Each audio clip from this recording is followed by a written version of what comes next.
오늘은 누가복음 16장 1절서부터 13절에 있는 말씀 가지고 불의한 청지기 비유를 통해 주시는 메시지 알기라는 제목으로 함께 은혜를 나누겠습니다. 1절 말씀 보면은 또한 제자들에게 이르시되라고 말씀하고 있습니다. 또한이라는 말을 사용했는데 이 또한으로 번역된 접속사가 데카이, 헬라어가 데카이라는 단어인데 킹제임스 버전에서는 and also라는 단어를 사용했습니다. 불의한 청지기 비유가 시간상 15장에 나오는 비유 세 가지가 있거든요. 잃은 양 비유 나오죠. 잃은 드라크마 비유가 나오죠. 잃은 아들 비유가 나옵니다. 세 가지 비유가 나오는데 이 세 가지 비유에 이어서 이 16장 불의한 청지기 비유를 하고 있고, 그리고 16장에 다음 주에 우리가 함께 살펴볼 말씀이지만은 부자와 나사로 비유가 등장하고 있습니다. 이 비유를 누구에게 예수님이 말씀해 주셨는가 하면은 제자들에게 이르셨다 얘기합니다. 제가 계속해서 얘기하는데 제자들은 예수님이 택하여 부른 12명의 제자뿐만 아니라 예수님으로부터 은혜 받고 병 고침 받고 귀신이 떠나가고 말씀을 통해서 은혜 입은 그 주변 사람들, 따르는 그 주변 사람들 모두에게 말씀하신 것입니다. 그러면 제자들과 그리고 예수님의 말씀에 따라서 은혜 받고 따르는 모든 사람에게 말씀했으니 2025년도 9월 21일이 오늘 아닙니까? 오늘 이 자리에 예배드리는 저에게도 주시는 말씀이고 우리 사랑하는 그리스도인에게도 주시는 말씀이다 라는 것을 우리는 본문을 통해서 찾아볼 수가 있습니다. 그래서 불의한 청지기 비유를 통해서 주시는 그 메시지, 이것을 오늘 우리가 알기를 원합니다. 이것을 알아가지고 믿음 생활해 나갈 때에 이 안 것을 그대로 실천해 나갈 때 하나님 앞에는 영광이 되고 나에게는 큰 복이 된다라는 것을 우리는 확신해야 할 것입니다. 2절 말씀 한번 봅시다. 2절 말씀 한번 읽어볼까요? 2절에 이렇게 말씀합니다. 같이 읽습니다. 주인이 그를 불러 이르되 내가 내게 대하여 들은 이 말이 어찌 되느냐. 내가 보던 일을 세마라. 청지기 직무를 계속하지 못하리라 하니. 여기서 불의한 청지기 비유에서 예수님께서 청지기가 불의하다라는 얘기를 듣고 이런 말씀을 하셨다는 거죠. 내가 내게 대하여 들은 이 말이 어찌 됨이냐, 이 말씀을 하셨다는 거예요. 이 말씀은 비유 속에서 이 불의한 청지기에게 하시는 이 질문이지만은 이 질문이 바로 누구에게? 성경을 읽고 오늘 예배를 드리는 저와 여러분에게 주시는 질문으로 받아야 된다, 이렇게 주석서는 설명하고 있습니다.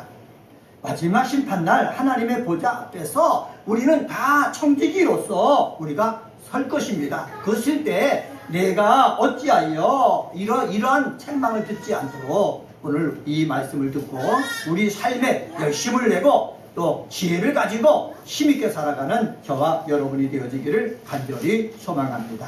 그리고 첫 번째, 불의한 청지기 비유를 통해서 주시는 메시지가 첫 번째가 무엇입니까? 한번 따라서 해봅시다. 지혜가 있어야 한다. 지혜가 있어야 한다. 날마다 지혜를 구하자. 날마다 지혜를 구하라. 네, 8절을 통해서 찾아볼 수 있는데 그것은 바로 뭐냐? 불의한 청지기 비유를 통해서 예수님이 우리에게 주시는 것은 너 예수 믿는 사람으로서 그리고 예수를 통해서 하나님의 자녀가 된 권세를 가진 자로서 이 세상 삶을 살아나갈 때 뭐가 있어야 된다? 지혜가 있어야 된다는 거예요. 가정생활할 때도 지혜가 있어야 되죠. 그리고 직장생활 하는 일을 할 때도 지혜가 있어야 되죠. 교회에서 섬겨 나갈 때도 뭐가 있어야 됩니까? 지혜가 있어야 된다는 거지요. 그런데 이 지혜를 내가 항상 풍족합니까? 부족하다는 거예요. 지혜롭게 말하지 못할 때도 많고 지혜롭게 행동하지 못할 때도 많고, 그리고 지혜롭게 내가 일 처리하지 못할 때가 많아가지고 잘못해서 일이 엉망으로 될 때가 있거든요. 이것을 우리는 알기 때문에 하나님 앞에 나와서 예배를 드리고 말씀을 들으면서 우리 속에서 하나님 나에게 지혜를 주세요. 가정생활에 남편으로서 행할 때도 지혜를 주세요. 내가 사회에 나가서 사회 일원으로서 일할 때도 지혜를 주셔가지고 이 세상 삶을 살면서 예수 믿는 자가, 그리고 내가 사람들한테 손가락질 당하지 아니하고 정말로 열매 맺고 그 오히려 내가 있음으로 내가 속한 공동체가 잘 되게 하는 그런 복된 사람 되게 해 주십시오 라는 기도가 우리 속에 늘 따라야 된다라는 사실입니다. 오늘 불의한 청지기 비유를 통해서 예수님께서 이렇게 말씀하십니다. 8절 말씀 한번 봅시다. 8절 보면은 주인이 이 옳지 않은 청지기가 이를 지혜 있게 하였으므로, 옳지 않은 청지기가 지혜롭게 했다라는 것은 7절까지 통해서 찾아볼 수 있거든요. 이를 어떻게 했다? 지혜 있게 했다. 우리 예수님이 비유를 통해서 옳지 않는 청지기이지만은 일을 할 때 지혜롭게 한 것을 보고 뭐 하고 있다? 칭찬하고 있다는 거예요. 그러면서 8절 하반절에 보면은 이 세대의 아들들이 자기 시대에 있어서 빛의 아들들보다 뭐해라? 더 지혜롭다는 거예요. 하나님을 믿지 않고 자기 욕심을 위해서, 자기 쾌락을 위해서 사는 사람이 일 처리하는 것을 보면 더 지혜롭게 한다는 거예요. 이 말씀을 왜 하셨겠습니까? 예수 믿는 사람이 이 세상 사람들보다 더 지혜롭게 일처리도 하고 지혜롭게 살아야 된다는 것을 강조하시는 말씀입니다. 목사도요, 미련해서는 안 돼요. 바보 같아서는 안 돼요. 말할 때도 행동할 때도 일을 결정을 할 때도 어떻게 지혜롭게 해나가서 정말 일의 아름다운 열매가 맺혀지게 하는 목사가 되어야 되겠고, 우리 사랑하는 그리스도인도 이 세상 삶을 살면서 지혜롭게 일처리해가지고 우리 주님 보실 때에 잘했다, 하나님 주님께서 손뼉치고 감탄할 수 있을 정도의 지혜가 있게 되어지기를 주의 이름으로 간절히 축원합니다. 그런데 이 지혜가 내 속에 저절로 있으면 얼마나 좋아요. 그런데 저절로 없는 거예요. 없기 때문에 우리는 뭐합니까? 지혜를 구해야 되는 거예요. 야고보서를 통해서도 얘기했지 않습니까? 모든 것을 후히 주시는, 넉넉히 주시는 하나님께 구하라고 했습니다. 야고보서를 쓰는 야고보는요, 주님의 동생이에요. 여러분, 예수님은 지혜가 있으신 분 아닙니까? 총명한 분 아닙니까? 명철하신 분 아닙니까? 그런데 예수의 동생으로 태어난 야고보는 예수님과 비교하면 하늘과 땅 차이예요. 그러니까 얼마나 부담스러웠겠습니까? 그런데 이 야고보가 나중에 초대교회 수장이 되었습니다. 수장이 되었다는 일은 무엇입니까? 예수님을 따라가기 위해서 하나님 앞에 기도하면서 하나님 말할 때 지혜를 주시고 행동할 때 지혜를 주시고, 내가 교회를 이 관리해 나갈 때도 하나님 지혜를 주셔서 잘 관리해서 예수님 앞에 정말로 아픔을 주지 않고 그의 앞길을 막지 않도록 해주십시오 라고 얼마나 기도했겠습니까? 기도해서 이 야고보는 지혜를 얻어가지고 교회도 잘 관리하고 예수님의 뜻을 이 땅에 이루게 하는데 일조를 한 것을 볼 수가 있습니다. 이것을 우리는 본받아서 늘 하나님 앞에 나올 때마다 하나님 지혜를 주십시오. 말할 때도 지혜롭게 말할 수 있게 해주십시오. 일 처리할 때도 지혜롭게 할 수 있게 도와주십시오. 내가 그냥 내 성격대로 말하지 않고 내가 하고 싶은 대로 하지 아니하고 하나님 앞에 묻고 하나님이 어떻게 해야지 더 좋게 하는 것인지 깨달은 다음에 말할 수 있도록 은혜 더하여 주시옵소서 해나가는 저와 여러분이 되어지기를 주님의 이름으로 간절히 축원합니다. 두 번째로 구조를 통해서 우리가 찾아볼 수 있습니다. 그것은 친구를 사귀라는 겁니다. 한번 따라서 해봅시다. 친구를 사귀라. 친구를 사귀라. 이 친구를 사귀라는 말을 주석서를 찾아서 제가 읽어봤더니 그 내용은 바로 뭐냐? 어려운 자를 구제할 줄 알라는 거죠. 한번 따라서 해봅시다. 어려운 자를 구제할 줄 알아라. 불의한 청지기 비유를 통해서 예수님이 우리에게 주신 것은 친구를 사귀라는 거예요. 하나님께서 주신 것이 있거든요. 그것을 가지고 뭐를 사귀라? 친구를 사귀라는 거예요. 친구 사귄다는 것이 무엇입니까? 그를 도와주라는 거예요. 그가 예수를 믿지 않으면은 예수를 믿게 해주고, 그가 삶 속에서 어려움을 느끼면은 그 어려움을 이겨낼 수 있도록 옆에서 힘써주고, 그래서 그가 어디에 갈 수 있도록, 천국에 갈 수 있도록 인도해 줘라 라는 거지요. 그러면은 나중에 내가 내세에 내가 죽어서 천국에 가면은 그 사람이 나를 환영해 줄 것이다. 그 나에게 도움을 받은 그 사람이 나를 보고 기뻐할 것이다. 그러니까는 너희들이 이 험한 세상의 삶을 살아나갈 때 하나님이 주시는 그러한 복을 가지고 뭐를 사겨라? 친구를 사겨라. 다시 말하면은 구제해서 그 사람으로 하여금 힘있게 일어설 수 있도록 해주라 라는 말씀입니다. 이러한 모습이 저와 여러분 속에 있게 되어지기를 주님의 이름으로 간절히 축원합니다. 다시 말씀드릴게요. 불의한 재물로 친구를 사귀라는 것은 불의한 청지기 비유에서 예수님께서 전하고자 하시는 핵심 메시지입니다. 9절에서 재물에 여기에 불의의라는 수식어를 덧붙여 썼습니다. 이 청지기가 주인을 속여 자기 신의 이익을 챙기려했기 때문에 붙여진 말입니다. 불의에라고 번역된 헬라어는 의롭지 못하고 올바르지 못하다는 의미가 있습니다. 불의한 재물이라고 했지 않습니까? 의롭지 못하고 올바르지 못한 재물이라는 뜻입니다.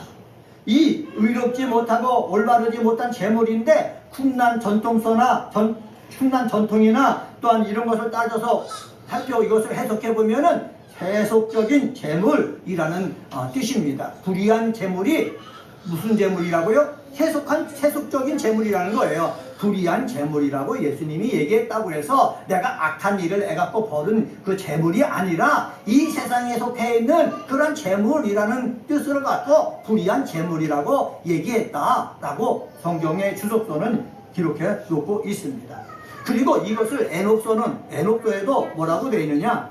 우리 인간의 영혼은 불의의 재물로 만족한다라고 얘기했는데 이 불의의 재물은 이 세속의 재물을 얘기하는 겁니다. 그래서 불의의 재물로 친구를 사귀라라는 말은 뭐냐면 하나님께서 나에게 주신 이 세속의 재물을 가지고 친구를 사귀어라. 하나님께서 나에게 주신 이 세속의 재물을 가지고 뭐를 해라? 구제를 해라. 도울 줄 알아라 라는 뜻이 여기에 담겨져 있습니다.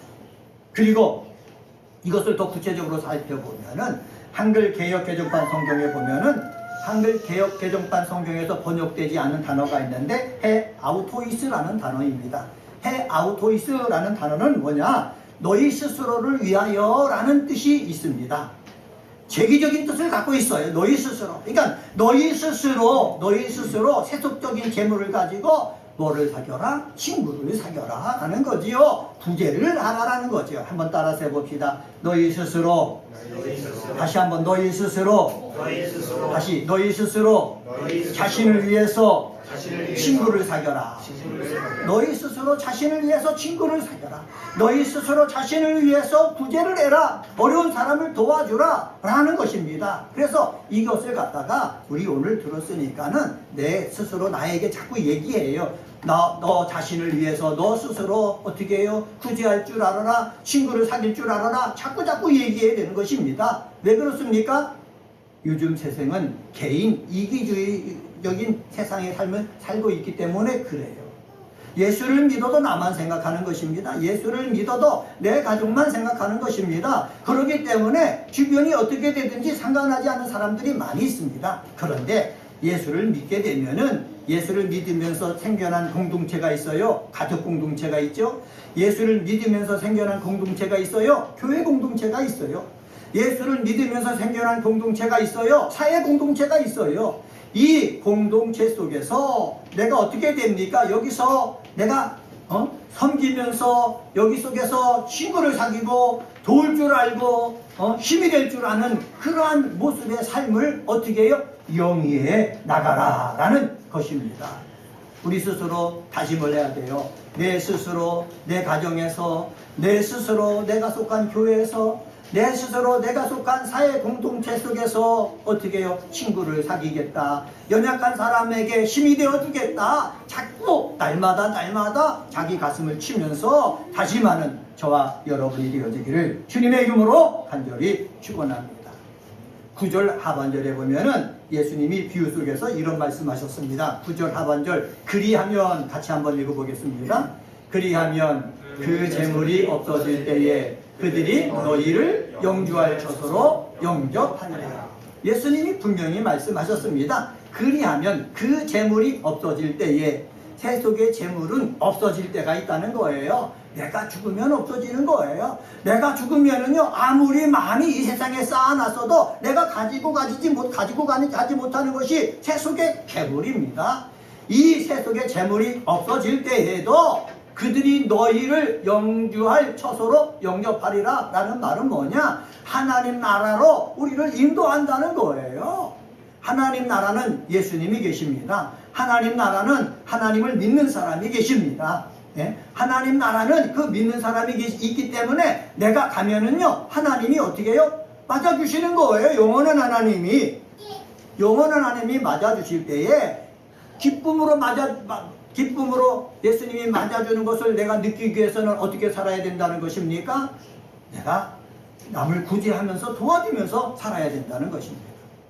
오늘 아침에 설교를 텔레비전을 통해서 들었습니다. 거기에 목사님이 이런 예화를 하시더라고요. 이건 예화입니다. 얘기입니다. 어떤 집사님이 천국에 갔다는 거예요. 천국에 갔더니 예수님이 섭벽치면서 환영을 하더라는 거예요. 그리고 조금 있다 보니까는 장로님이 천국으로 들어오시다는 거예요. 그때 예수님이 천국에 들어오는 장로님을 보고 일어나가지고 손뼉치면서 기뻐하더라는 거예요. 조금 있다 보니까는 목사님이 들어오시더라는 거예요. 얼마나 기쁜지 예수님께서 뛰어나오면서 그 사람을 안아주고 허구해주고 꽉 끌어안더라는 거예요. 이 모습을 본 집사님이 예수님 앞에 항의했다는 것 아닙니까? 뭐라고? 예수님 왜 이렇게 천국에서 차별을 합니까? 나도 열심을 다해 삶을 살았는데 내가 왔을 때는 박수만 쳐주시고 장로님이 들어올 때는 일어서시고 근데 목사님이 들어오니까는 뛰어나가서 안아주고 그렇게 하십니까? 그랬더니 뭐라고 하신 줄 아십니까? 예수님이 오랜만에 목사가 천국에 와서 그렇다 이렇게 얘기했다는 거예요. 이 말은 무엇입니까? 내가 목사고 장로고 집사더라도 내가 하나님이 주신 이 세속의 재물을 가지고 섬기는 삶을 살고 구제하는 삶을 살아야 되는데 대접만 받는 삶을 사니까는요 그렇게 되어진다는 거예요.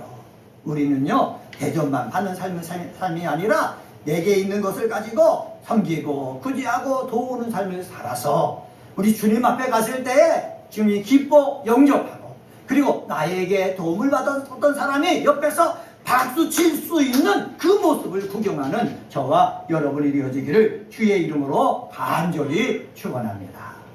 세 번째로 10절서부터 13절을 통해서 찾아볼 수 있는데 작은 것이나 큰 것을 떠나서 항상 충성하라는 것입니다. 한번 따라서 해봅시다. 작은 것이나 큰 것을 떠나 항상 충성하자. 작은 것이나 큰 것을 떠나서 우리는 항상 뭐 하는 사람이 되어야 돼요? 충성하는 사람이 되어야 되는 것입니다. 10절 말씀 한번 봅시다. 10절 말씀 같이 한번 읽을게요. 10절 시작. 지극히 작은 것에 충성된 자는 큰 것에도 충성되고 지극히 작은 것에 불의한 자는 큰 것에도 불의하니라. 이건 예수님 말씀입니다. 여기서 충성으로 번역된 헬라어가 피스토스라는 단어인데 신실함, 정직함이라는 뜻이 있습니다.